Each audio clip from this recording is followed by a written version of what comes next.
Both personally and professionally, I have a large amount of people on a daily basis asking me for help with losing weight.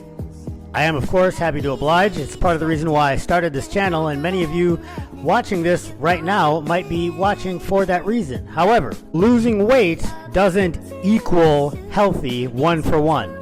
So now when we talk about diets or dieting, it doesn't necessarily mean restriction, but it does heavily imply restriction, particularly as it's most commonly used colloquially. Now, in terms of the broad strokes, that's generally a good thing, but there's one problem that can come with too much restriction. The problem, folks, from either overly restricting calories or having an elimination style diet where you just don't eat certain kinds of foods, is a potential restriction or elimination of vital micronutrients. So what are micronutrients? What are all these letters and things in our food?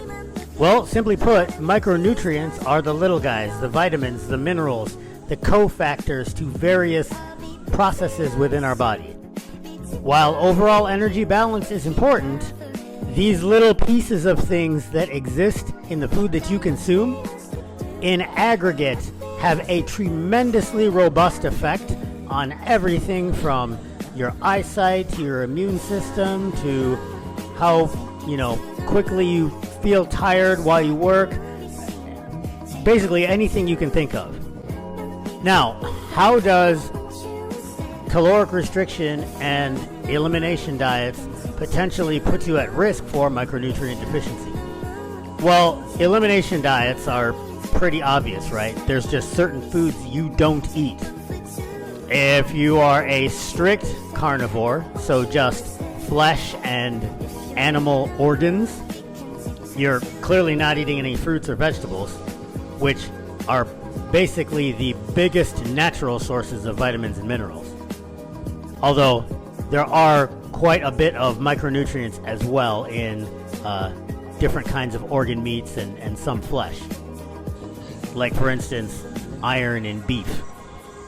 But without picking on elimination diets too much, the same can be said for extreme forms of caloric restriction or moderate caloric restriction, but for extended periods of time. If you're on, even something like a 500 calorie deficit because you're really trying to get lean and you're trying to do it relatively smart, so you're taking your time, easing into the diet, where did those 500 calories come from? Now, if you're the type of person that had a really crappy diet before and you were eating nothing but fast food, well, you were probably already micronutrient deficient, and just switching to more of a real, I don't want to say real, it's all real food, but whole food diet is probably going to increase your micronutrient input. But let's say you're eating mostly whole foods, you just eat too much of them, so now you're on a diet. You're trying to restrict your overall caloric intake in order to, lose weight, improve your health, reduce your adiposity. Depending on where those 500 calories come from, you might be missing out on something vitally important to your overall health and the success of your diet.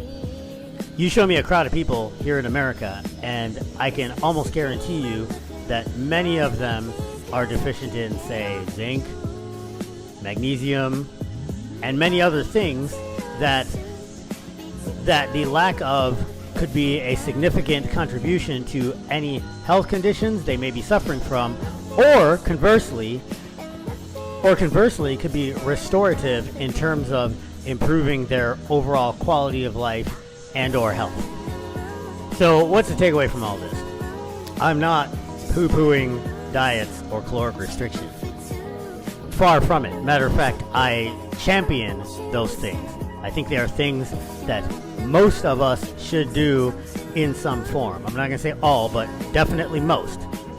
And it's something that I practice myself on a daily basis. But this is part of the reason why a key component to my dietary practices and my form of caloric restriction involves eating plenty of vegetables. I'm not a big fruit guy, but I also regularly get blood work done so that I can see under the hood and tell what I'm deficient in. And under the hood is the perfect analogy, because when you pop the hood of your vehicle, how's my oil doing? Oh, look at that, I need more wiper fluid, etc., etc. That's your blood. Your blood can't lie. Doesn't matter if you have abs or bicep veins or whatever criteria you deem as being fit or looking fit. What really matters is what's going on under the hood.